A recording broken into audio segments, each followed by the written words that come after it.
सत श्री अकाल जी सारिਆਂ ਨੂੰ। BA BSc second year mathematics ਦੇ ਵਿੱਚ ਡਿਫਰੈਂਸ਼ੀਅਲ ਇਕੁਏਸ਼ਨ ਪਾਰਟ 2 ਬੁੱਕ ਨੂੰ ਆਪਾਂ ਸਟਾਰਟ ਕੀਤਾ ਸੀ, ਜਿਸ ਦਾ ਆਪਾਂ ਫਸਟ ਚੈਪਟਰ ਕਰ ਰਹੇ ਹਾਂ, power series solution of differential equations.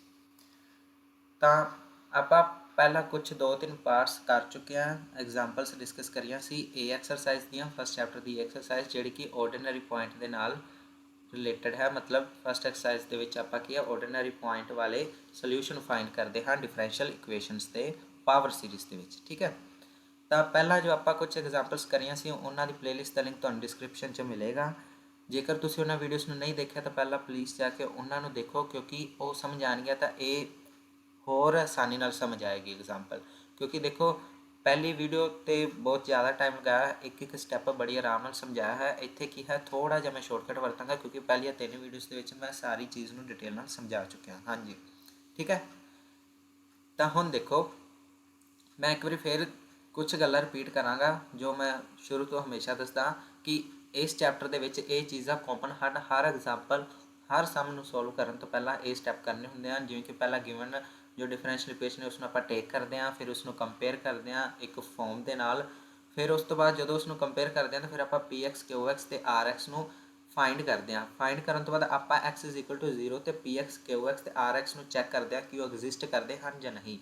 ये एक्सरसाइज दे विच हमेशा PX QX ते RX एग्जिस्ट करनगे, क्योंकि एग्जिस्ट करनगे तां ही तां X = 0 की है एक ऑर्डिनरी पॉइंट बनेगा। जेकर एग्जिस्ट नहीं करनगे तो सिंगुलर पॉइंट बनेगा, वो B एक्सरसाइज है सारी। ए एक्सरसाइज दे विच एग्जिस्ट करेगा X = 0 पॉइंट तो वो की है ऑर्डिनरी पॉइंट बनेगा। फिर आप सोल्यूशन लैट करांगे y = समेशन n = 0 तो इनफिनिटी an(x)n।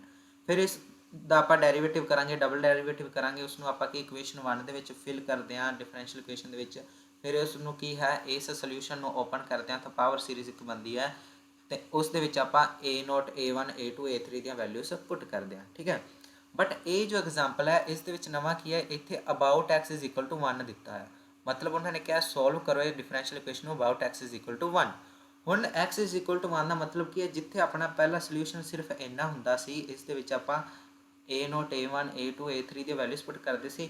ਹੁਣ ਕੀ ਹੋਏਗਾ, ਇਸ ਦਾ ਸੋਲੂਸ਼ਨ ਇਸ ਤਰ੍ਹਾਂ ਬਣੇਗਾ, x ਦੀ ਜਗ੍ਹਾ ਤੇ x - 1 ਹੋਏਗਾ, ਜਿੱਥੇ x ਸਕੁਅਰ ਹੋਏਗਾ ਉੱਥੇ x - 1 ਦਾ ਸਕੁਅਰ ਹੋਏਗਾ, ਜਿੱਥੇ x ਕਿਊਬ ਹੋਏਗਾ ਉੱਥੇ x - 1 ਦਾ ਕਿਊਬ ਹੋਏਗਾ। ਠੀਕ ਹੈ, ਤਾਂ ਸਟੈਪ ਸਾਰੇ ਸੇਮ ਰਹਿਣਗੇ ਪਿਛਲੀ ਵਾਰ ਦੀ ਤਰ੍ਹਾਂ, ਜਿਵੇਂ ਪਿਛਲੇ ਐਗਜ਼ਾਮਪਲ ਕਰ ਰਹੇ ਹਾਂ ਬਿਲਕੁਲ ਸੇਮ, ਬਟ 2 ਸਟੈਪ ਵਿੱਚ ਐਕਸਟਰਾ ਜੁੜਨਗੇ। ਇੱਕ ਤਾਂ 1 ਸਟਾਰ, ਜਿਵੇਂ ਕਿ 1 ਤੋਂ ਬਾਅਦ ਆਪਾਂ 1 ਸਟਾਰ ਸਟੈਪ ਕਰਾਂਗੇ, ਫਿਰ 2 ਤੇ ਫਿਰ ਸਾਰਾ ਪ੍ਰੋਸੈਸ ਸੇਮ ਚੱਲੇਗਾ ਇੱਥੋਂ ਤੱਕ। ਤੇ ਇੱਥੇ ਆਪਾਂ ਕੀ ਹੈ ਇੱਕ ਡਬਲ ਸਟਾਰ ਸਟੈਪ ਕਰਾਂਗੇ, ਮੈਂ ਨਾਮ ਦੇ ਰਿਹਾ ਜਸਟ ਇੱਕ, ਕਿ ਮਤਲਬ ਇੱਕ ਹੋਰ ਸਟੈਪ ਇੱਥੇ ਐਡ ਹੋਏਗਾ, ਜਿਸ ਤੋਂ ਆਪਾਂ ਕੀ ਹੈ ਇਹ ਵਾਲੀ ਸੀਰੀਜ਼ ਨੂੰ ਇਸ ਸੀਰੀਜ਼ ਦੇ ਵਿੱਚ ਚੇਂਜ ਕਰਾਂਗੇ। ਇਹਦੇ ਵਿੱਚ ਐਵੇਂ ਨਹੀਂ ਹੁੰਦਾ ਕਿ ਸਿੱਧਾ ਹੀ ਆਪਾਂ ਲਾਸਟ 'ਤੇ ਜਾ ਕੇ ਪਹਿਲਾਂ ਇਸ ਨੂੰ ਸੋਲਵ ਕਰਾਂਗੇ ਫਿਰ x ਦੀ ਜਗ੍ਹਾ 'ਤੇ x - 1 ਪੁੱਟ ਕਰ ਦਾਂਗੇ। ਨਹੀਂ, ਕੁਝ ਸਿਸਟਮ ਹੈ, ਕੁਝ ਰੂਲਸ ਹਨ, ਉਹਨਾਂ ਨੂੰ ਫੋਲੋ ਕਰਾਂਗੇ। ਇਹ ਚੀਜ਼ ਮੈਂ ਤਾਂ ਦੱਸੀ ਤਾਂ ਕਿ ਤੁਹਾਨੂੰ ਪਤਾ ਲੱਗੇ ਕਿ ਇਹ ਜੋ ਆਪਾਂ ਐਗਜ਼ਾਮਪਲ ਕਰ ਰਹੇ ਹਾਂ ਪਿਛਲੇ ਐਗਜ਼ਾਮਪਲ ਨਾਲੋਂ ਕਿਵੇਂ ਡਿਫਰੈਂਟ ਹੈ, ਤਾਂ ਕਿ ਆਪਾਂ ਜਦੋਂ ਨਵਾਂ ਕੁਝ ਕਰਾਂਗੇ ਤਾਂ ਤੁਹਾਨੂੰ ਕਨਫਿਊਜ਼ਨ ਨਾ ਹੋਏ ਕਿ ਪਹਿਲਾਂ ਤਾਂ ਆਪਾਂ ਇੱਦਾਂ ਕਰ ਰਹੇ ਸੀ, ਹੁਣ ਆਪਾਂ ਇੱਦਾਂ ਕਿਉਂ ਕਰ ਰਹੇ। ਓਕੇ, ਹਾਂਜੀ, ਤਾਂ ਆਪਾਂ ਸੋਲਿਊਸ਼ਨ ਨੂੰ ਸਟਾਰਟ ਕਰਦੇ ਹਾਂ। ਤਾਂ ਫਸਟ ਸਟੈਪ ਮੈਂ ਕਰ ਲਿਆ, ਗਿਵਨ ਇਕੁਏਸ਼ਨ ਨੂੰ ਟੇਕ ਕਰ ਚੁੱਕਿਆ। ਹੁਣ 1 ਸਟਾਰ ਸਟੈਪ ਜਿਹੜਾ ਸਪੈਸ਼ਲ ਸਟੈਪ ਹੈ ਉਹ ਕੀ ਹੈ, ਇੱਥੇ ਆਪਾਂ ਪੁੱਟ ਕਰਾਂਗੇ, ਪੁੱਟ z = x - 1। ਠੀਕ ਹੈ, ਹੁਣ ਦੇਖੋ ਇਹ ਆਪਾਂ ਪੁੱਟ ਕਿਉਂ ਕਰ ਰਹੇ ਹਾਂ, ਕਿਉਂਕਿ ਉਹਨਾਂ ਨੇ ਕਿਹਾ ਅਬਾਊਟ x = 1। ਆਪਾਂ x = 1 ਦੇ ਵਿੱਚ ਆਪਣਾ ਸੋਲਿਊਸ਼ਨ ਫਾਈਂਡ ਕਰਨਾ, x ਦੀ ਜਗ੍ਹਾ 'ਤੇ x - 1 ਬਣਾਉਣਾ ਹੈ, ਤਾਂ ਕਰਕੇ ਆਪਾਂ x - 1 ਨੂੰ ਇੱਕ ਵੇਰੀਏਬਲ ਦੇ ਵਿੱਚ ਚੇਂਜ ਕਰ ਰਹੇ ਹਾਂ, ਜਿਸ ਨੂੰ ਆਪਾਂ ਕੀ ਹੈ z ਕਹਿਤਾ, ਪੁੱਟ ਕਰ ਦਿੱਤਾ। ਠੀਕ ਹੈ, ਪਹਿਲਾਂ ਹੀ ਮੰਨ ਲਓ ਇੱਥੇ x = 100 ਹੁੰਦਾ ਤਾਂ ਆਪਾਂ z ਨੂੰ ਕੀ ਪੁੱਟ ਕਰਨਾ ਸੀ x - 100। ਮੰਨ ਲਓ ਇੱਥੇ ਹੁੰਦਾ x = 15, ਫਿਰ ਆਪਾਂ ਇੱਥੇ ਕੀ z ਨੂੰ ਪੁੱਟ ਕਰਨਾ ਸੀ z = x - 15। ਮਾਈਨਸ ਦਾ ਸਾਈਨ ਕਿਉਂ ਹੈ, ਜਦੋਂ 1 ਨੂੰ ਤੁਸੀਂ ਉੱਧਰ ਲੈ ਕੇ ਜਾਓਗੇ ਤਾਂ x ਦੇ ਵਿੱਚੋਂ ਮਾਈਨਸ ਹੋਏਗਾ। ਸਿੰਪਲ ਜੀ ਗੱਲ। ਓਕੇ, ਸਿੱਧੀ ਭਾਸ਼ਾ ਦੇ ਵਿੱਚ ਤੁਹਾਨੂੰ ਸਾਰੀਆਂ ਗੱਲਾਂ ਕੀ ਹੈ ਮੈਂ ਸਮਝਾ ਰਿਹਾ। ਹਾਂਜੀ, ਪੁੱਟ ਕਰ ਦਾਂਗੇ ਆਪਾਂ z = x - 1, ਫਿਰ ਆਪਾਂ ਇਸ ਦਾ ਡੈਰੀਵੇਟਿਵ ਕਰਾਂਗੇ। ਠੀਕ ਹੈ, ਕਿਉਂਕਿ ਆਪਣਾ ਫੰਕਸ਼ਨ ਪਹਿਲਾਂ ਕੀ ਹੈ x ਦੇ ਵਿੱਚ ਹੈ dy/dx। ਓਕੇ, ਤਾਂ ਕਰਕੇ ਇਸ ਦਾ ਹੁਣ ਆਪਾਂ ਡਿਫਰੈਂਸ਼ੀਏਟ ਕਰਾਂਗੇ, ਇਸ ਨੂੰ differentiate with respect to x ਦੇ ਨਾਲ। ਓਕੇ, ਤਾਂ ਕੀ ਬਣੇਗਾ dz/dx = ਹੁਣ ਦੇਖੋ x ਦਾ ਆਪਾਂ ਡੈਰੀਵੇਟਿਵ ਕਰਾਂਗੇ dx ਬਾਈ dx ਬਣ ਜਾਏਗਾ, -1 ਦਾ ਡੈਰੀਵੇਟਿਵ ਤੁਹਾਨੂੰ ਪਤਾ ਹੈ ਕੌਨਸਟੈਂਟ ਦਾ ਡੈਰੀਵੇਟਿਵ ਹੁੰਦਾ ਹੈ 0। ਓਕੇ, ਤਾਂ dx ਬਾਈ dx ਇਹ 1 ਆ ਗਿਆ ਆਪਣੇ ਕੋਲ, ਤਾਂ dz ਬਾਈ dx ਦੀ ਵੈਲਿਊ ਆਪਣੇ ਕੋਲ 1 ਆ ਗਈ। ਓਕੇ, ਹਾਂਜੀ, ਇਸ ਨੂੰ ਮੈਂ ਕੀ ਨੋਟ ਕਰ ਲਿਆ। ਹੁਣ ਦੇਖੋ ਇਸ ਦੇ ਨਾਲ ਆਪਾਂ dz ਤੇ dx ਦੀ ਵੈਲਿਊ ਨਿਕਾਲ ਲਈ। ਹੁਣ ਆਪਣੇ ਕੋਲ ਤਾਂ ਕੀ ਹੈ, ਡੈਰੀਵੇਟਿਵ ਹੈ dy ਬਾਈ dx। ਆਪਣੇ ਕੋਲ ਕੀ ਹੈ, dy ਬਾਈ dx ਹੈ। ਮੈਂ ਇਸ ਨੂੰ ਇਸ ਤਰ੍ਹਾਂ ਲਿਖ ਸਕਦਾ dy by dz into dz by dx ਲਿਖ ਸਕਦਾ ਹਾਂ, ਬਿਲਕੁਲ, ਕਿਉਂਕਿ dz ਨਾਲ ਜਦੋਂ dz ਮੈਂ ਕੱਟ ਕਰਾਂਗਾ ਤਾਂ dy ਬਾਈ dx ਬਣ ਜਾਏਗਾ। ਠੀਕ ਹੈ, dy ਬਾਈ dx ਨੂੰ ਮੈਂ ਕੀ ਕਰਤਾ, ਤੋੜ ਦਿੱਤਾ, dy ਦੇ ਨੀਚੇ dz ਲਿਖਤਾ, dx ਦੇ ਉੱਪਰ dz ਲਿਖਤਾ, ਤਾਂ ਕਿ ਜਦੋਂ ਮੈਂ ਇਹਨਾਂ ਨੂੰ ਕੱਟਾਂਗਾ ਤਾਂ ਵਾਪਸ dz ਬਾਈ dx ਬਣ ਜਾਏਗਾ। ਠੀਕ ਹੈ, ਹੁਣ ਮੈਂ ਇਸ ਨੂੰ ਐਵੇਂ ਲਿਖਤਾ। ਹੁਣ ਇੱਥੇ ਦੇਖੋ dz ਬਾਈ dx ਹੈ, dz ਬਾਈ dx ਦੀ ਤਾਂ ਵੈਲਿਊ ਮੇਰੇ ਕੋਲ ਹੈ। ਠੀਕ ਹੈ, ਤਾਂ ਮੈਂ ਇੱਥੇ ਕੀ ਲਿਖਾਂਗਾ, dy by dx is equal to dy by dz into dz by dx ਦੀ ਵੈਲਿਊ ਆ ਰਹੀ 1। ਦੇਖੋ ਇੱਥੇ ਮੈਂ ਵੈਲਿਊ ਜੋ ਹੈ ਲਿਖੀ ਹੋਈ ਸੀ dz ਬਾਈ dx ਦੀ ਵੈਲਿਊ ਕਿੰਨੀ ਹੈ 1। ਠੀਕ ਹੈ, ਤਾਂ ਮੈਂ ਇੱਥੇ ਪੁੱਟ ਕਰ ਦਾਂਗਾ dz by dy by dx is equal to dy by dz ਤੇ dz ਬਾਈ dx ਦੀ ਜਗ੍ਹਾ ਤੇ 1। ਠੀਕ ਹੈ, ਸਿੰਪਲ। ਹੁਣ ਇਸ ਨੂੰ ਮੈਂ ਕੀ ਹੈ ਨੋਟ ਕਰ ਲੈਂਦਾ ਹਾਂ। ਹੁਣ ਦੇਖੋ dy ਬਾਈ dx ਦੀ ਵੈਲਿਊ ਆ ਗਈ, dy ਬਾਈ dz ਹੈ ਨਾ। ਹੁਣ ਆਪਾਂ ਨੂੰ ਕਿੰਨੀ ਵੈਲਿਊ ਚਾਹੀਦੀ ਹੈ, d square y upon dx square ਦੀ ਵੈਲਿਊ ਚਾਹੀਦੀ ਹੈ। ਆਪਾਂ ਕੀ ਕਰਦੇ ਹਾਂ, again differentiate with respect to x। ਮੈਂ ਇਸ ਨੂੰ ਕੀ ਹੈ ਡਿਫਰੈਂਸ਼ੀਏਟ ਕਰ ਦੇਣਾ, ਡੈਰੀਵੇਟਿਵ ਕਰ ਦੇਣਾ ਇਸ ਦਾ ਵਿਦ ਰਿਸਪੈਕਟ ਟੂ x। ਹਾਂਜੀ, ਤਾਂ ਆਪਾਂ ਕੀ ਹੈ ਦੁਬਾਰਾ ਡੈਰੀਵੇਟਿਵ ਕਰ ਦਾਂਗੇ, again differentiate with respect to x। ਤਾਂ ਦੁਬਾਰਾ ਡੈਰੀਵੇਟਿਵ ਕਰਾਂਗੇ ਤਾਂ ਆਪਣੇ ਕੋਲ ਕੀ ਬਣੇਗਾ, d square y upon dx square, ਕਿਉਂਕਿ dy ਬਾਈ dx ਦਾ ਦੁਬਾਰਾ ਡੈਰੀਵੇਟਿਵ ਕਰਾਂਗੇ ਤਾਂ d square y upon dx square ਬਣੇਗਾ, ਇਜ਼ ਇਕੁਅਲ ਟੂ, ਹੁਣ dy ਬਾਈ dz ਹੈ, dy ਬਾਈ dz। ਹੁਣ ਇਸ ਦਾ ਆਪਾਂ ਡੈਰੀਵੇਟਿਵ ਕਰਨਾ ਤਾਂ ਅੱਗੇ dy by d by dx ਆ ਜਾਏਗਾ। ਮਤਲਬ ਆਪਾਂ ਇਸ ਦਾ ਅਜੇ ਡੈਰੀਵੇਟਿਵ ਕੀਤਾ ਨਹੀਂ, ਨਾਲ ਲਗਾ ਦਿੱਤਾ ਹੈ ਡੈਰੀਵੇਟਿਵ, ਹੈ ਨਾ। ਆਪਾਂ ਕੀ ਕੀਤਾ ਹੈ, again differentiate with respect to x ਕੀਤਾ ਹੈ, ਤਾਂ dy ਬਾਈ dx ਦਾ ਦੁਬਾਰਾ derivative d square y by dx square is equal to dy by dz as it is ਲਿਖ ਲਿਆ, ਨਾਲ ਉਸਦੇ ਆਪਾਂ ਕੀ ਡੈਰੀਵੇਟਿਵ ਲਗਾਤਾ d ਬਾਈ dx।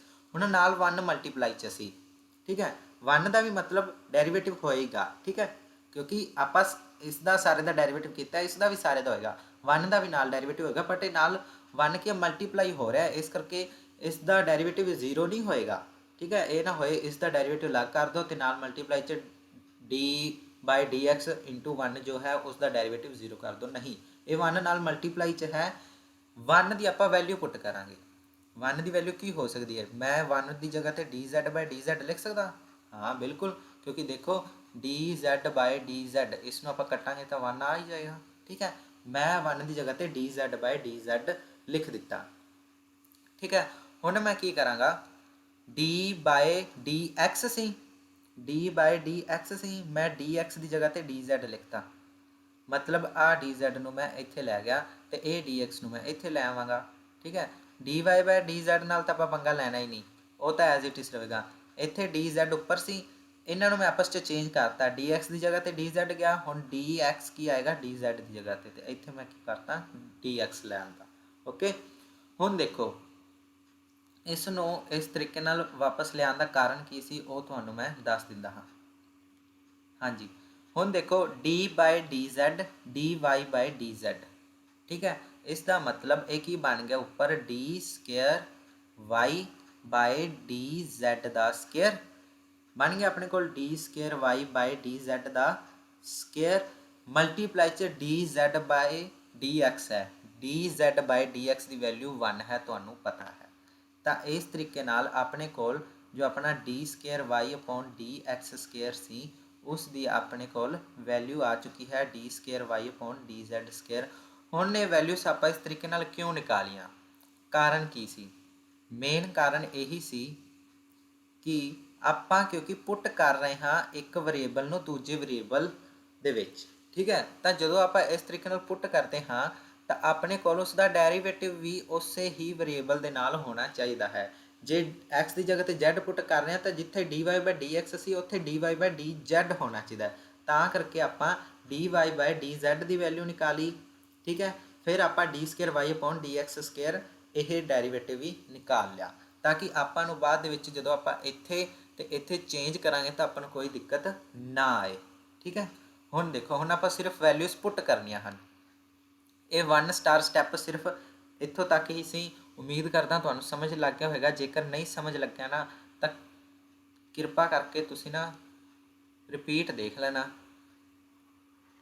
क्योंकि रिपीट देखोगे तो तुहानूं चंगी तरह की है समझ लग जाएगी। ओके,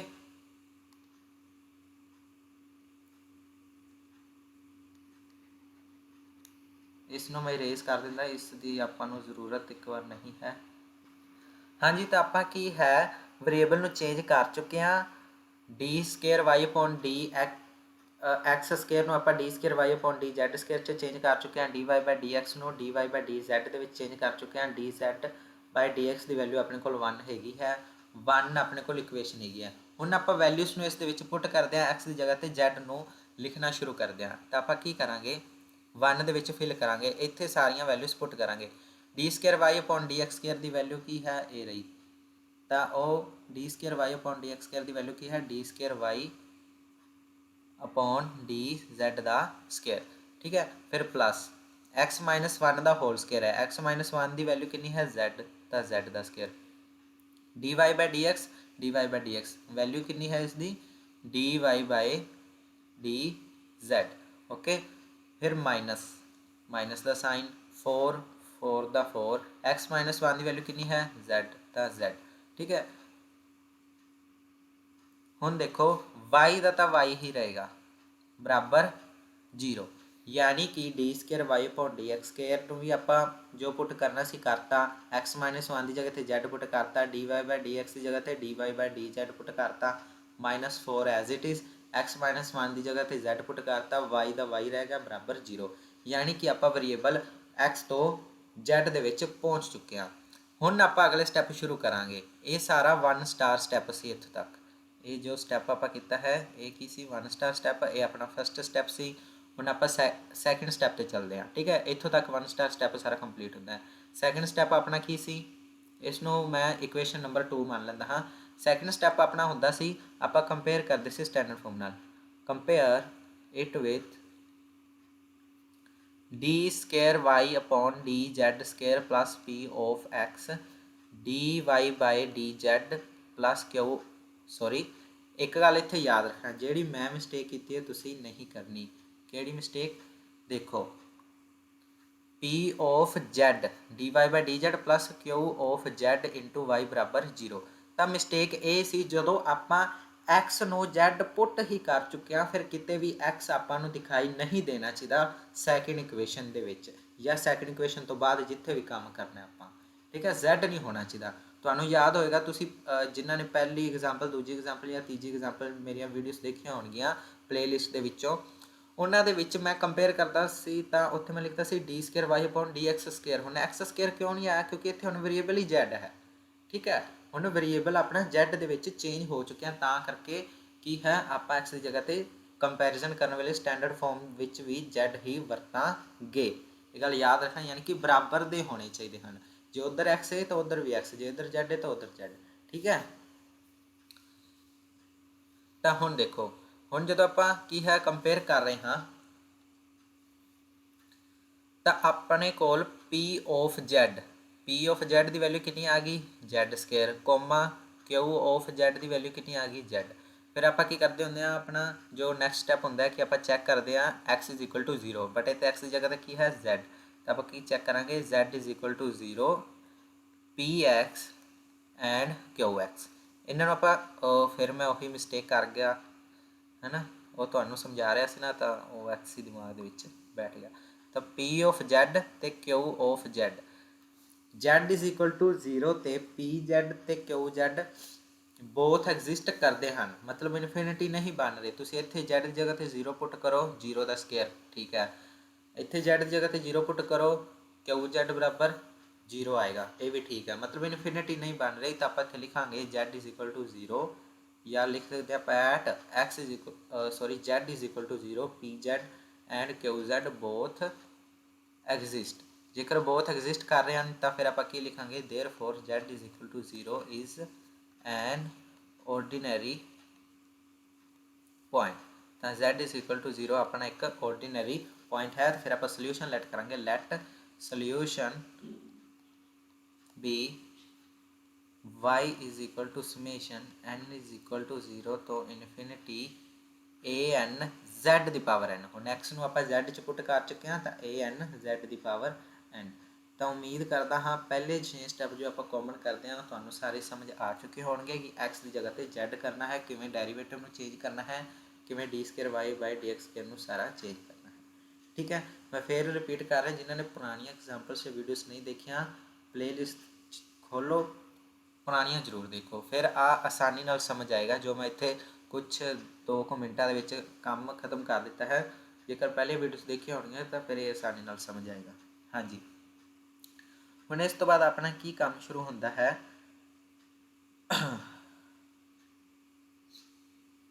ਮੈਂ ਨਾ ਇੱਥੇ -4 ਨਹੀਂ ਲਿਖਿਆ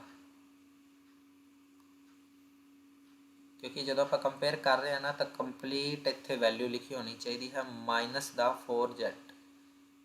ओके, तो -4 भी है क्योंकि इतने प्लस का साइन होता है तो आप पूरा QZ की वैल्यू लिखनी होंगी तो QZ की वैल्यू -4z है। ओके, हाँ जी, हम सोल्यूशन लैट कर रहा है तो आप उस तो बाद अपना वही काम शुरू हो जाता है डेरीवेटिव वाला। ठीक है, तो आप नैक्सट पेज पर डेरीवेटिव वाला काम शुरू करते हाँ। हाँ जी, तो अपने को सोल्यूशन की आ गया y is equal to summation n 0 तो इनफिनिटी ए एन जेड की पावर n।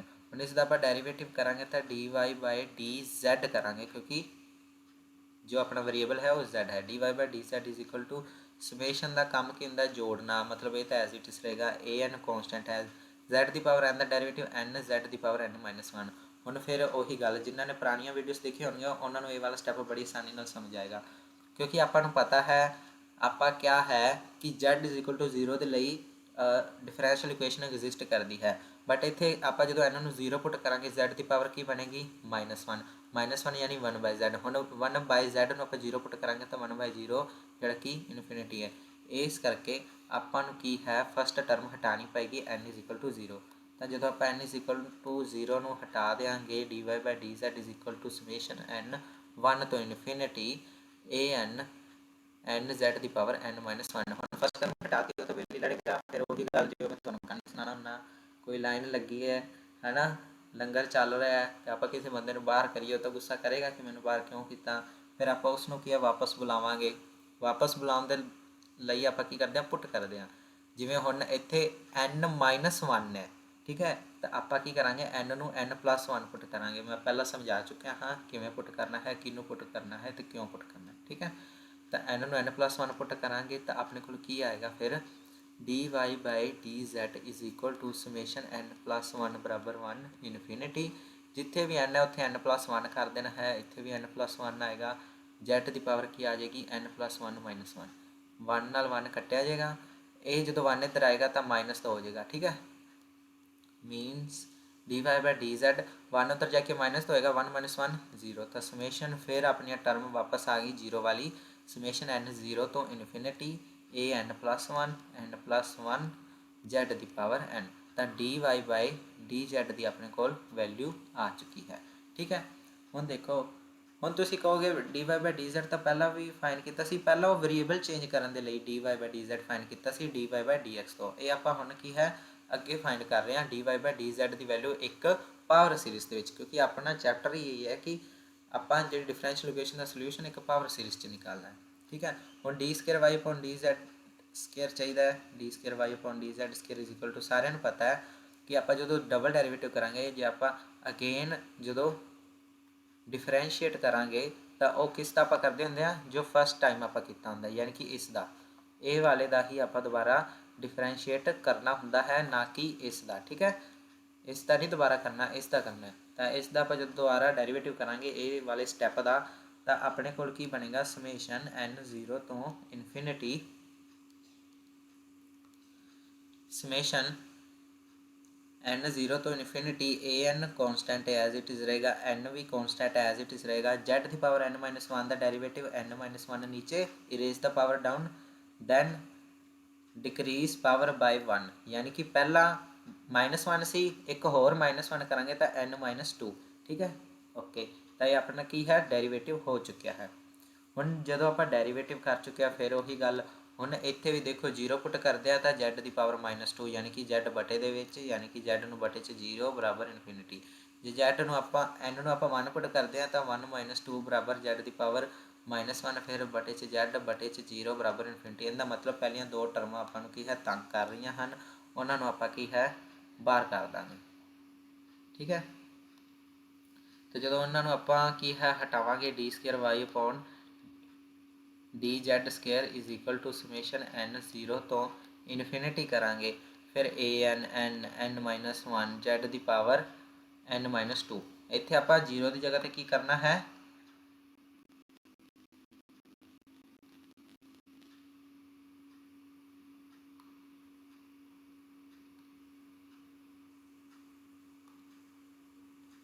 इत्थे आपां n ਨੂੰ 2 ਤੋਂ ਸ਼ੁਰੂ ਕਰਨਾ ਹੈ। ਪਹਿਲੀਆਂ ਦੋ ਟਰਮਾਂ ਹਟਾ ਦੇਣੀਆਂ ਹਨ ਕਿਉਂਕਿ ਉਹ ਇਨਫਿਨਿਟੀ ਬਣਾ ਰਹੀਆਂ ਸੀ, ਤੰਗ ਕਰ ਰਹੀਆਂ ਸੀ, ਠੀਕ ਹੈ।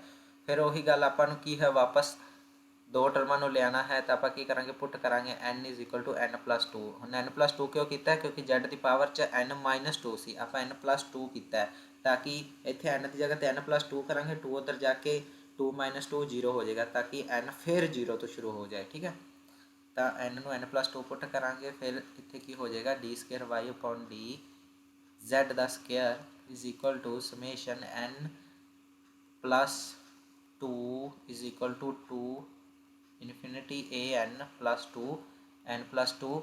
ਹੁਣ ਦੇਖੋ n -1 ਸੀ, n ਦੀ ਜਗ੍ਹਾ ਤੇ ਕੀ ਲਿਖਣਾ ਆਪਾਂ n+2, -1 ਉਵੇਂ ਹੀ ਆ ਜਾਏਗਾ ਨਾਲ, z ਦੀ ਪਾਵਰ n+2 -2, 2 ਨਾਲ 2 ਕੈਂਸਲ ਹੋ ਗਿਆ, ਠੀਕ ਹੈ। ਇਹ 2 ਉੱਧਰ ਜਾ ਕੇ ਕੀ ਮਾਈਨਸ ਹੋ ਜਾਏਗਾ ਤੇ 0 ਬਣ ਜਾਏਗਾ। ओवरऑल d²y/dz² समेशन n फिर 0 तो इनफिनिटी पहुँच गया, 2 उधर जाके माइनस हो गया, n = 0, a n+2 as it is है, n+2 अपने को हैगा है 2 - 1 1, यानी कि n+1 रह जाएगा, इतने z की पावर n रह जाएगा, यानी कि d²y/dz² की भी वैल्यू आप निकाल चुके हाँ। जेकर कोई डाउट होए तो कमेंट में पूछ सकते हो या फिर वीडियो में दोबारा देख सकते हो, ठीक है हाँ जी। ਤਾਂ ਹੁਣ ਦੇਖੋ ਆਪਣਾ ਇਹ ਕੰਮ ਹੋ ਚੁੱਕਿਆ ਹੈ, ਇਹ ਆਪਾਂ ਬਹੁਤ ਵਾਰੀ ਕੀਤਾ ਤਾਂ ਕਰਕੇ ਮੈਂ ਇੱਥੇ ਫਾਸਟ ਕੀਤਾ ਹੈ। ਜਿਨ੍ਹਾਂ ਨੂੰ ਸਮਝ ਨਾ ਲੱਗੀ ਹੋਏ ਰਿਪੀਟ ਦੇਖ ਲੈਣਾ, ਨਹੀਂ ਤਾਂ ਫਿਰ ਪਹਿਲੀਆਂ ਵੀਡੀਓਜ਼ ਦੇਖੋ, ਮੈਂ ਤਾਂ ਇੱਕ ਹੀ ਗੱਲ ਤੁਹਾਨੂੰ ਕਹਿ ਸਕਦਾ ਹਾਂ, ਠੀਕ ਹੈ। ਹੁਣ ਦੇਖੋ ਆਪਾਂ ਜੋ first number differential equation 2 number, ਕਿਉਂਕਿ ਹੁਣ ਆਪਾਂ z ਦੀ ਗੱਲ ਕਰ ਰਹੇ ਹਾਂ ਤਾਂ 2 ਨੰਬਰ ਜੋ ਡਿਫਰੈਂਸ਼ੀਅਲ ਇਕੁਏਸ਼ਨ ਹੈ ਆਪਣੀ, ਉੱਥੇ ਆਪਾਂ ਨੂੰ ਇੱਕ ਕੰਮ ਕਰਨਾ ਪਏਗਾ, ਉਸ ਦੇ ਵਿੱਚ d²y/dz² ਤੇ dy/dz ਦੀ ਵੈਲਿਊ ਫਿਲ ਕਰਨੀ ਪਏਗੀ, y ਦੀ ਵੀ, y ਦੀ ਵੈਲਿਊ ਇਹ ਰਹੀ ਆਪਣੇ ਕੋਲ, ਠੀਕ ਹੈ। ਤਾਂ ਇਹਨਾਂ ਦੀ ਆਪਾਂ ਵੈਲਿਊ ਫਿਲ ਕਰਦੇ ਹਾਂ, ਤਾਂ ਆਪਣੀ ਜੋ ਇਕੁਏਸ਼ਨ ਹੈ ਉਹ ਕੀ ਹੈ d²y/dz², ਠੀਕ ਹੈ, ਪਲੱਸ ਦਾ z² dy/dz -4zy = 0, ਠੀਕ ਹੈ। ਹੁਣ d²y/dz² ਦੀ ਵੈਲਿਊ ਆਪਾਂ ਹੁਣੇ ਨਿਕਾਲੀ ਹੈ, ਉਹ ਕੀ ਹੈ समेशन n 0 तो infinity a n + 2 n+2 n+1 zn। मैं ये मल्टीप्लाई में n +1 अगे लिखांगा क्योंकि बाद में कंपैरिजन करने वाली दिक्कत होती है, इस करके मैं ये मल्टीप्लाई में n तो n+1 अगे n+2 पिछे लिखांगा, ठीक है। तो ये सारी वैल्यू उत्थे आपां फिल करांगे हुण, हाँ जी। इंप्लाइज जो वैल्यू फिल करांगे, पहला आएगा अपने को समेशन n 0 तो इनफिनिटी a n + 2, फिर n+1 मैं तुहानूं पहले ही कहा n+1 मैं अगे लिखांगा n+2 पिछे, क्योंकि मल्टीप्लाई में n जिन्हों मर्जी पहला लिख लो, ठीक है, z की पावर n, ठीक है, प्लस फिर z² एज इट इज़, ये वाला z² dy/dz। हम देखो dy/dz ए रहा अपने को, ठीक है, इसकी वैल्यू की है समेशन n 0 तो infinity a n+1 n+1 z की पावर n, समेशन n 0 तो इनफिनिटी, ठीक है, फिर a n+1 n+1 z की पावर n, ठीक है, फिर -4 z y ਦੀ ਵੈਲਿਊ ਤੁਹਾਨੂੰ ਯਾਦ ਹੋਏਗੀ, ਆਪਾਂ ਸੋਲੂਸ਼ਨ ਲੈਟ ਕਰਦੇ ਹਮੇਸ਼ਾ ਹੀ, ਇਹ ਤਾਂ ਯਾਦ ਹੋਣੀ ਚਾਹੀਦੀ n 0 ਤੋਂ ਇਨਫਿਨਿਟੀ an z ਦੀ ਪਾਵਰ n, x ਦੀ ਪਾਵਰ n ਨਹੀਂ z ਦੀ ਪਾਵਰ n, ਵੇਰੀਏਬਲ ਚੇਂਜ ਹੋ ਚੁੱਕਿਆ ਬਰਾਬਰ 0। ਮੈਂ ਇੱਥੇ ਕੰਮ ਨਾ ਸ਼ਾਰਟਕਟ ਦੇ ਵਿੱਚ ਕਰ ਰਿਹਾ, ਤੁਸੀਂ ਵੈਸੇ ਪੇਪਰ ਦੇ ਵਿੱਚ ਆਹ ਸਟੈਪ ਲਿਖਣ ਤੋਂ ਬਾਅਦ ਦੁਬਾਰਾ ਫਿਰ ਇਹੀ ਸਾਰਾ ਕੁਝ ਲਿਖਣਾ ਹੈ। ਇੱਥੇ ਸਟੈਪ ਕੀ ਐਡ ਕਰਨਾ ਹੈ, -4z ਜੋ ਹੈ ਇਸਨੂੰ ਮੈਂ ਸਿੱਧਾ ਅੰਦਰ ਲੈ ਕੇ ਜਾ ਰਿਹਾ, ਇਹ ਸਟੈਪ ਮੈਂ ਸ਼ੋਰਟ 'ਚ ਕਰ ਰਿਹਾ। ਤਾਂ ਜਦੋਂ z ਜਿਹੜਾ ਇੱਥੇ ਕੀ ਹੈਗਾ ਸੀ, ਇਕੱਲਾ ਸੀ, ਠੀਕ ਹੈ, z ਅੰਦਰ ਜਾਏਗਾ ਤਾਂ ਉਹ ਕੀ ਬਣ ਜਾਏਗਾ, z ਦੀ ਪਾਵਰ n+1, ਯਾਨੀ ਕਿ ਦੇਖੋ z ਦੀ ਪਾਵਰ n ਇੰਟੂ z ਦੀ ਪਾਵਰ 1, ਤਾਂ ਬੇਸ ਸੇਮ ਹਨ, ਪਾਵਰ ਐਡ ਹੋ ਜਾਣੀ ਹੈ, z ਦੀ ਪਾਵਰ n+1 ਹੋ ਜਾਏਗਾ, ਠੀਕ ਹੈ।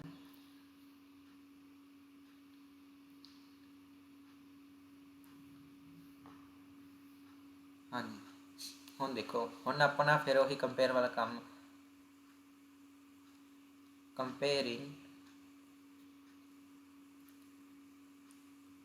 various coefficients of z,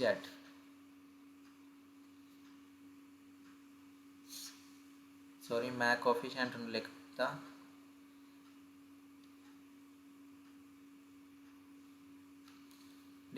by comparing various power of